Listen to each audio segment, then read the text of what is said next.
everybody, and welcome back to the Better Happy podcast for managers, hosted by myself, Mike Jones.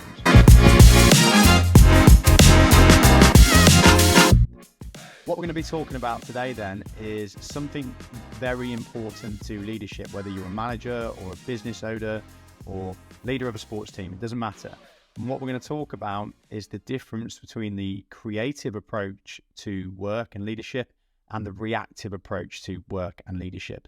And when you understand this, and hopefully when you've listened to what I'm going to talk about today, and you change your approach, or you start to focus on shifting your approach to be more creative, the positive outcomes of that can't be understated. So it's going to transform your experience of work. So you're going to enjoy work more, find it more rewarding and less stressful. It's going to transform your team's experience at work, so they're going to be more engaged and find more work more rewarding and less stressful. And it's going to enable you to get more consistent and better results. And I'm not just saying that to get you interested in the podcast, I mean this. And as we go through the podcast, you're going to see why that's the case, because I'm going to lay out a very clear argument to you. So when we're creative, when we have a generally creative approach to work, we have enjoyment and results. When we have a mainly reactive approach to work, which, by the way, is most businesses, most teams, and most people, work gets boring, it feels stressful, we feel overwhelmed, we don't feel fulfilled, and we get stalled growth or nowhere near our potential results. So this is very important. Now, like I said, most businesses, most teams, and most people do take the reactive approach towards life. And I'm going to talk about that a little bit more in a moment, but just have that in your mindset at the start, that is the norm. So what we're talking about here is doing something very outside of the norm. So what I want to start with is taking you through the concepts of why this is important. So what my goal is that by the end of this podcast, you will understand the difference between the creative approach to work and life and the reactive approach to work and life. And you will have a clear understanding of why the creative approach is better, why most people take the reactive approach, and you'll have some really good ideas on how to start being more creative.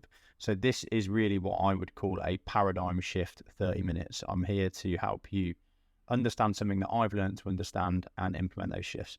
So to start off with, we need to understand a concept, and this concept is the concept that humans are always focused on resolving tension. Okay, so we crave for comfort, and when that comfort isn't there, there's tension. And whenever the tension is there, we will take actions to resolve the tension.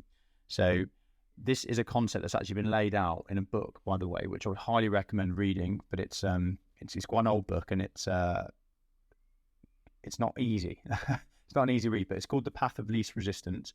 It's written by a guy called Robert Fritz, who I'd actually love to get on the podcast. So if any of you are connected to Robert, or think that you might know people that are, please do give me a good word so we can get him on the podcast. So a lot of the concepts I'm going to share with you are my own original concepts. These are concepts that I've thought about for a long time and that are actually outlaid very clearly and articulately in this book. So this concept of resolving tension. And there's two ways in which we can go about creating and resolving tension. And most of us go about it in the reactive way. So if you picture a peg in a box, and the peg is attached to the front wall and the back wall, so the wall in front of it and the wall behind it, by an elastic band. So there's an elastic band on each one, both of which have got tension in. And in the middle there, we're in the comfort zone.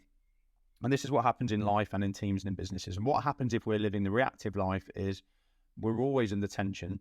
But as we move towards pain, for example, or something that we don't like, so in our personal lives, maybe we start to get back pain or put weight on. In our business, maybe we stop hitting our KPIs.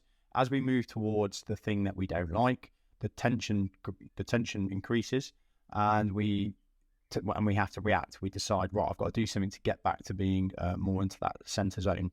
So we might go on a fitness regime. If it's a personal health thing, we might get somebody in to help us at work. We might try some new techniques at work to get back up to our standard KPIs.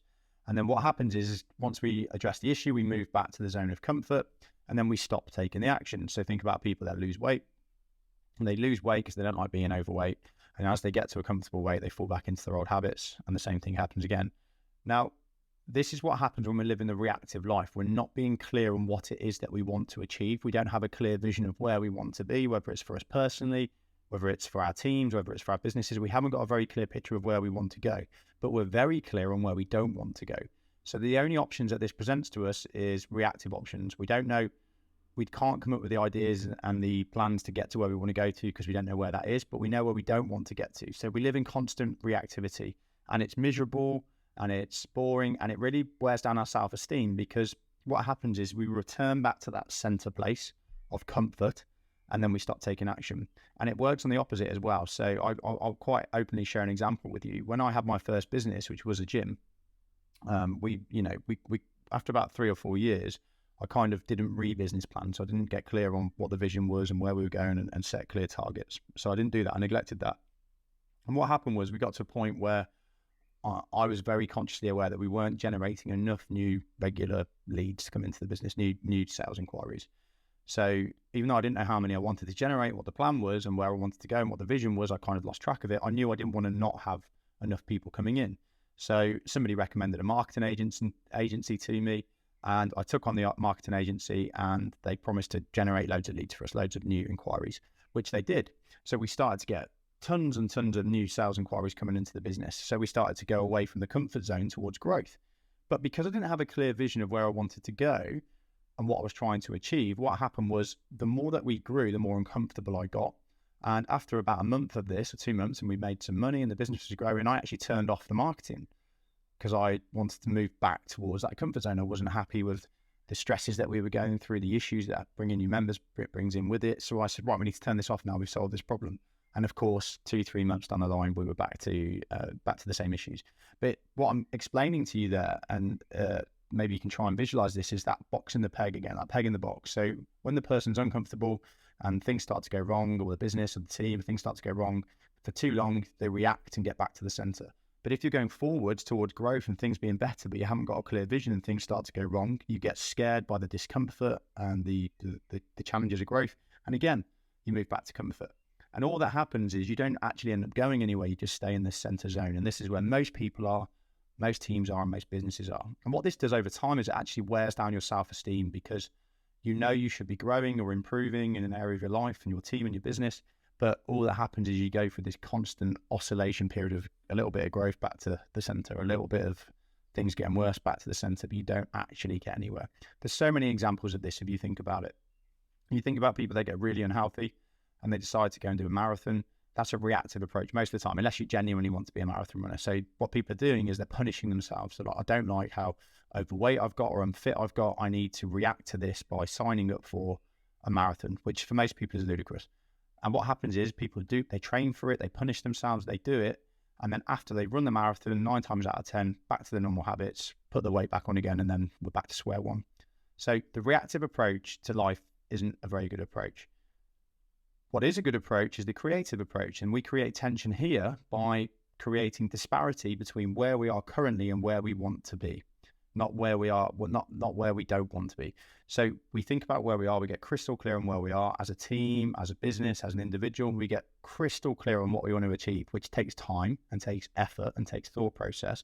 And then we get crystal clear on where we are now.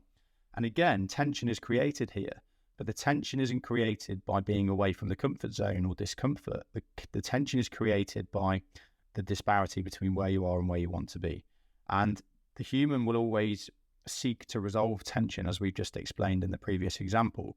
And if we haven't got a clear vision, the tension is how far we are away from the comfort zone. So we always pull ourselves back to that. But if we've got a crystal clear vision that we're really genuinely passionate about and that we put work into, we will resolve that tension not by pulling ourselves back to the comfort zone, but by finding the most appropriate route towards what it is that we're passionate about. And this is a huge difference between the two approaches to life. So look around you, think about in your own life, think about work, think about teams, think about businesses. The ones that struggle the most and that try loads of different techniques and loads of different programs and loads of different methodologies, but always find themselves back to square one, are the ones that haven't got a clear vision. All they're trying to do is avoid discomfort. So whatever they try, it never actually makes any long and meaningful difference. But if you look around you or think about in your own life when people are making consistent progress and they're finding things that work for them and they're always growing, they've got a clear vision. They know what they want. They're clear on what they want and how they and the how just presents itself to them. And what happens is when you go through that process and you resolve the tension, you've had this win. So let's say, again, I'm going to go back to health, but remember, we're talking about this in all contexts. Let's say that instead of me deciding I want to lose weight, which is a reactive response, I decide I want to enjoy great health. And then instead of just looking for the quick fix diets and all of the crazy extreme workout DVDs that promise to make you lose loads of weight in 2 weeks, I actually go and find the right solution. I'm going to find things that are supportive of longevity. I'm going to look into diets that give me energy every day. I'm going to look into training regimes that improve the health of my joints and stand the test of time. Now, what happens then is every bit of progress that I make actually just leads to me feeling more confident and then making more progress. And if I get to a place where I feel like I've got great health now, I'm like, cool, what's the next thing? So the person that's being reactive is always going to get stuck in the same zone, going back to where they came from, and the self-worth of that personal team is going to get degraded as we just constantly fall back into that comfort zone. Whereas the person that's focused on a vision and moving towards a thing that's growing them is going to be building their self-confidence and their self-worth over time. So the most valuable asset you can have in a business, so back to business thinking now and team thinking, the most valuable asset you can have is growth towards a vision or a goal. So if you want to keep yourself engaged and you want to keep your teams engaged, you've got to have a clear vision. You've got to have a clear vision that breaks down into clear and exciting and compelling objectives that ideally the teams within your business have had some involvement in. What happens in most businesses, we either just fall into trying to stick to KPIs and reacting when things go wrong and it's miserable and boring and people aren't engaged, or we don't get our teams involved in that vision process, or we don't get them involved in the objective process, so they're not very excited by the vision. So that's what we've got to do. If you want to have a stimulating, highly engaging environment that's innovative, where people want to be there, you've got to have a vision. That vision's got to break down to objectives. You've got to give people the opportunity to get involved in objectives. Most people and most teams are reactive. This is the reality. Most of us live a reactive life, and this is why there's so much low engagement and why so much poor mental health and poor health. And why there's so many crappy products and services out there that promise the world, but are really just quick fixes because they appeal to people that are being reactive. So what's the reason for that? Well, it's fear. It's fear and it's conditioning. So most of us have been conditioned from a very young age by the schooling system and by society to forget about our dreams, to forget about the goals that we want to create, and to focus on following the well-trodden path because that's safer and it's got less risk that comes with it. So what we do is we learn to not be creative, not think about our dreams, not think about our visions, not think about what we want to achieve, and just live the reactive life. And the problem with this is we always feel unfulfilled on an individual, team, and business level. So when you are being reactive, you're not moving towards what's important to you in life, and you always feel like there's a sense of something's missing, life could be better. I know that I'm not destined for this. I know there's more that I could be doing, or I just feel generally unfulfilled.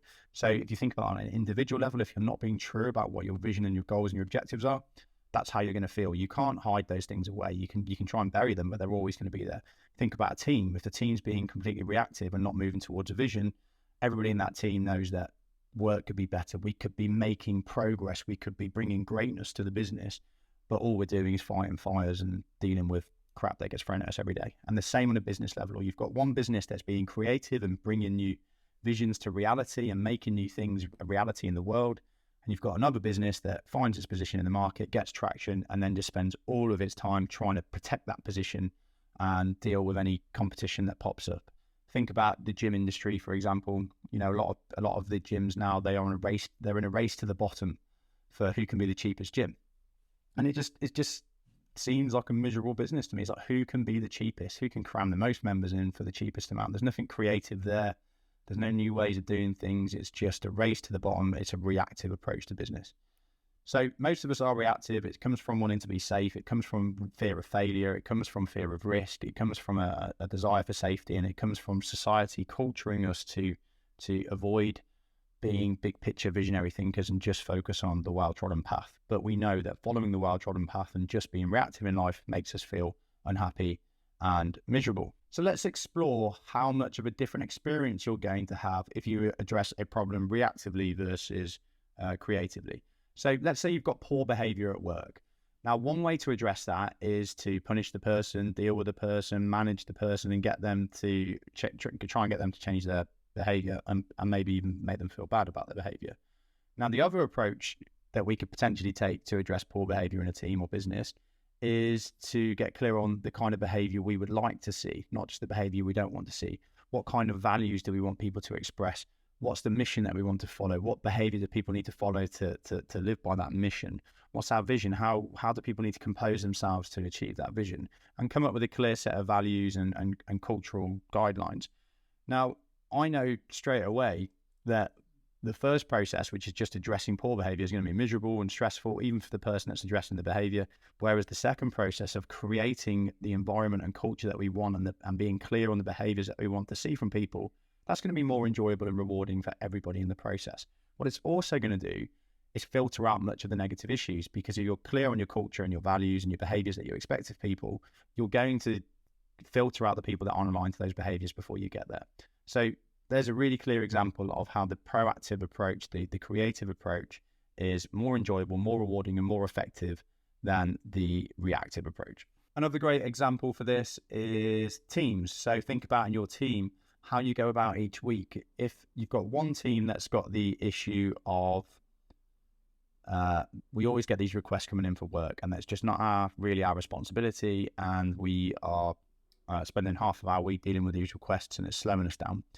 So we focus on just getting the emails out faster and trying to be more stern with people when they come in with these questions or with these job requests. Whereas the other approach is we get really clear on how do we want to be conducting our weeks? What do we want to be spending our time on? What's going to be the most effective in line with our objectives? And then creating a ways of working policy and posters and visuals and guidelines that clearly communicate that to your team and to the other teams within the business. Once again, which process is going to be more effective, more enjoyable, and more rewarding? Obviously, the second process, whereas the first process, which is just responding to problems, is just going to make everybody miserable. It's going to get negative very quickly, and it's not going to get as good a results. And a third example that I think is probably one of the most stark examples of how much we prioritize reactivity over proactivity and creativity in the UK is something that I don't actually dislike, but it's mental health first aid. And I think mental health first aid is a good thing, and I think all businesses should look into doing it. But when it comes to mental health, we're going to have the most transformative impact on mental health in the UK and in our businesses if we start focusing on the mental health that we want to see. And what we want to see is people enjoying psychological well-being. We want to see people thriving mentally and feeling good, and we want to be putting in the support and development to enable that to happen. Being creative and giving yourself permission to be creative, by the way, is one of the most important ways to improve your mental health.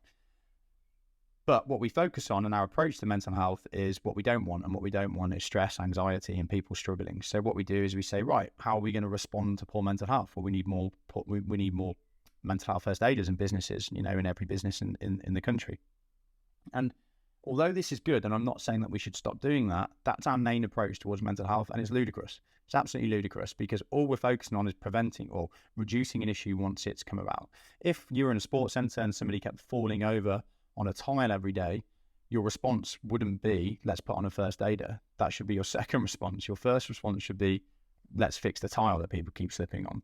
Yeah, when it comes to other areas, we seem to be quite blind to that clearly more effective approach. So we're very reactive. It spans throughout our society. And when we focus on and rely on those reactive approaches, we end up getting not as good results, and the process isn't enjoyable. So there's no argument for the reactive approach. You want to focus on the creative approach. So I think I've made the argument quite compelling and quite clear that we need to focus on being more creative. Just visualize your week at work at the moment, or in your business, or whatever it might be in your team, and visualize the difference between a fully reactive week where you just go in and deal with problems, and then visualize your week when you go in and you focus on growth and your vision and making things happen to move towards the change that you want to see in the world, and the positive impact you want to create for your team or for your business. The second week is going to be quite enjoyable, quite rewarding, and you're going to get a lot done. The first week is going to be tiring, draining, and not enjoyable for anybody. So that's just a summary to get us to feel emotionally the impact of focusing on being creative, not reactive. So let's go through 3 tips to help us actually implement this. We've talked a lot about why. I'm a big fan of, we have to get ourselves to buy into something before we start trying to make effort on it. When we just start trying to make effort on something without having a clear buy into it and a clear vision of what we want to achieve. We just follow a process for a little bit and fall off the wagon. So 20 minutes there just to get us focused on why this is important. So how do we actually do it? Well, first of all, we have to prioritize proactive time. Managers find this especially difficult, as do business owners. You've got to prioritize time away from busyness to focus on goals, to focus on objectives, and to focus on your vision. And this should be something that happens on a weekly basis and a daily basis. Visualize, communicate it, get clear on what we're trying to achieve. When we prioritize busyness, we very quickly fall into the reactive way of life. We've got to stop putting so much emphasis on being busy and more emphasis on being busy on the right things and being effective. The businesses that are going to thrive and the people that are going to thrive and the teams that are going to thrive in the modern world aren't the ones that can do the most. It's going to be the ones that can do the least, the best, the ones that can focus on the few important things that are in line with their vision, not just try and do everything that's a potentially good idea. So that leads on to point number 2, which is create a clear vision and objectives. And there's lots of different ways that you can do this, but I would suggest that you should have a vision for your life. You should have a vision for your business if you're a business owner. You should have a vision for your team if you're a manager. So have a clear vision. And when it comes to teams and businesses, that vision should be easy to remember and be encapsulated in around 20 words or less, so a couple of sentences at max. And take time on this. It should excite you. It should excite your teams. It should excite your customers. And in regards to your personal life, think about all the different aspects of your life. But a really easy way to start doing this is to think about your wealth, your health, your relationships, and what you want to achieve. So that's one way to do it in your personal life. But the more clear you get on it, the more powerful it will be. And then point number 3 is, this is back to the business and team level, is involve your people in the process. So at the appropriate level. So I'm not suggesting that everyone in a company should be involved in creating the vision for the company. It would just get confusing, too many cooks in the kitchen. But they should be involved in strategy at some point. So if you've got a big business and you've got multiple teams, your vision will break down into objectives. They should be yearly objectives, and then they should turn into quarterly objectives. But each team should have its own quarterly objectives, which is essentially mini vision statements.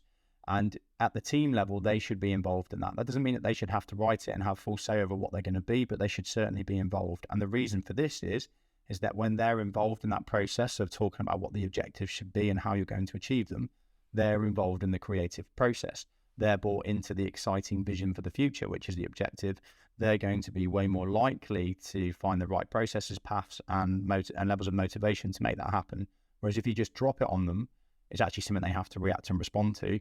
So you're putting them back into that react-respond mindset, which is less positive. So we've got to, those 3 points are: you have to prioritize time for planning. If you're a business owner or team leader or manager, one of your most valuable uses of your time is creating a vision and thinking strategically, not just doing. You've got to remove yourself away from doing all of the time. That's not your most valuable use of your time. Create a clear vision, which links to objectives. All of this is vision and then mini visions.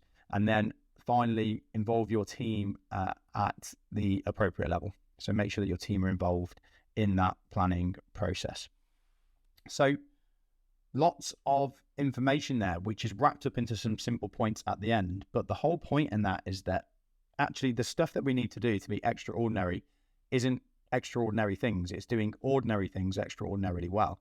So all of that summarizes into: make time for planning, make sure you've got a clear vision, make sure you've got clear objectives, link that to your teams, get your teams involved in the process. But if we don't understand why and we don't sell ourselves on that first, we're never going to make it happen, especially when society is encouraging us to be reactive and responsive. So all of that information at the beginning there should have hopefully made a very compelling argument to you for why you should make the time to do this. It's better for you, it's better for life, it's better for enjoyment, it's better for results, and it's better for teams. We have to spend time on being creative and unlocking creativity within our teams. Another point that's worth mentioning is why businesses don't do it, which I probably haven't clearly explained. And that is because a lot of businesses are still relying on systems that were designed during the Industrial Revolution period. And those systems were not designed for creativity or innovation or to help people enjoy work, whether it be you, the business owner, or the employees. The businesses during the Industrial Revolution period were designed on systems where there was mass poverty, mass unemployment, so people would take jobs regardless of what they were. Most of the jobs were repetitive manual labor, so it didn't matter how engaged people were, and business changed slow. The internet wasn't around, certainly not as accessible as it is today. The computers weren't really mainstream, so everything changed slowly. So businesses didn't need all this stuff. As long as businesses could pay people some money, that's all that mattered. Today, as you know, that's very different. So a bit of a summary of those points for you. The creative approach is not only better and more enjoyable and more rewarding for you and your teams, it's vital to thrive in today's business world. You have to have a clear vision for your business to make your life enjoyable, to make your team's life enjoyable, and to get results. You've got to have a clear vision, otherwise you're just going to turn into a commodity business. You've got to have a clear vision for your team. People aren't there just to do a job and follow tasks. They're there to create. Whether they realize that or not, human beings want to create. They want to bring new things into existence. So create a vision with them about what that team exists to achieve to get them excited, motivated, and engaged. And finally, make time on a daily and weekly and monthly and quarterly basis for you and your teams to connect with that vision and come up with ideas about how you're going to move towards it. Be conscious of spending all of your time or too much of your time merely responding and reacting to problems. If you do the first piece, where we make time to move towards our vision, you're going to get better results. Your team are going to be more engaged. Your life's going to be more enjoyable. I've repeated that multiple times because I'm trying to get you to buy into this idea. I go into so many businesses and it's the same problem all the time. We're just spending all of our time being reactive and we're not spending any of our time being creative and clear about what we're trying to achieve. So we've got to make that shift happen. So I hope you found that useful.